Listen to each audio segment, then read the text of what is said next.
BJP कहती है कि वो जाति की राजनीति नहीं करती, तो फिर सवाल ये है कि मनोहर लाल खट्टर को क्यों हटाया। जाति की राजनीति नहीं करती तो नायब सिंह सैनी को मुख्यमंत्री क्यों बनाया। जाति की राजनीति नहीं करती तो जेजेपी से गठबंधन क्यों तोड़ा। लेकिन कुछ लोगों का मानना है बीजेपी और जेजेपी गठबंधन टूटा नहीं है, अंदर खाने दोनों में कांग्रेस को नुकसान पहुंचाने के लिए सुलह हुई है। तो चलिए इस वीडियो में इन सवालों का जवाब आपको देते हैं। दरअसल बीजेपी 2024 के चुनावों को लेकर डरी हुई है। डरना लाजमी भी है क्योंकि ये लोकतंत्र की सबसे बड़ी परीक्षा है। जो इस परीक्षा को पार कर लेगा वो 5 साल तक सत्ता का सुख भोगेगा। इस सत्ता का सुख किसको अच्छा नहीं लगता, लेकिन बीजेपी ने हरियाणा में जो किया उससे बीजेपी को कुछ खास फायदा होने वाला नहीं है। इस सबसे अच्छा उदाहरण कर्नाटक है, जहां बीजेपी ने सीएम बदलकर प्रयोग किया। कांग्रेस ने विधानसभा चुनाव में बुरी तरह से हरा दिया। हरियाणा की मनोहर लाल खट्टर सरकार के खिलाफ लोगों में गुस्सा था। किसान आंदोलन, पहलवानों का आंदोलन, जाट समाज का गुस्सा, ये सब 2024 में बीजेपी पर भारी पड़ता। तो चुनाव से पहले लोगों का गुस्सा कम करने के लिए बीजेपी ने सीएम ही बदल दिया। बीजेपी का कहना है जेजेपी गठबंधन में लोकसभा की ज्यादा सीटें मांग रही थी, जिसकी वजह से सुलह नहीं हो पा रही थी और गठबंधन टूट गया। लेकिन इस देश में जब कोई भी गठबंधन टूटता है तो किस हद तक आरोप प्रत्यारोप किए जाते हैं ये किसी से छिपा नहीं। लेकिन बीजेपी ने जेजेपी और जेजेपी ने बीजेपी पर एक भी आरोप नहीं लगाया और ना ही कोई टीका टिप्पणी की। उससे भी बड़ा सवाल ये कि गठबंधन टूटा भी अगर तो सीएम बदलने की नौबत क्यों आई। सीएम तो बीजेपी का ही था।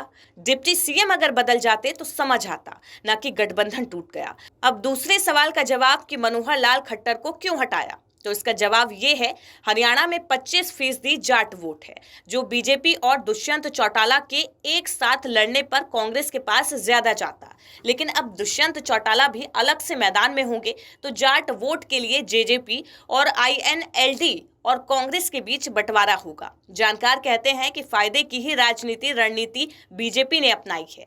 खबरें ये भी आई कि नायब सिंह सैनी के शपथ ग्रहण में 4 जेजेपी के विधायक पहुंचे थे। इस पर भी दुष्यंत चौटाला ने कोई प्रतिक्रिया नहीं दी। किसी भी दल से अगर एक भी विधायक पार्टी छोड़कर जाता है तो राजनीतिक पार्टियां उस पर जवाब देती हैं, लेकिन जेजेपी को तो जैसे सांप सूंघ गया है, कुछ बोल ही नहीं पा रहा।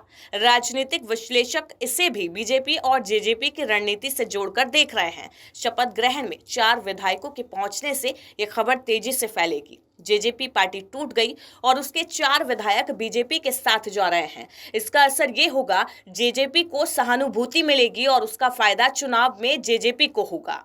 अब आते हैं, सीएम बदलने से भी हरियाणा की जनता में गुस्सा कम नहीं होगा, जैसे कर्नाटक की जनता का नहीं हुआ था। कर्नाटक में 2023 में विधानसभा चुनाव हुए, सत्तारूढ़ बीजेपी को बड़ी हार मिली।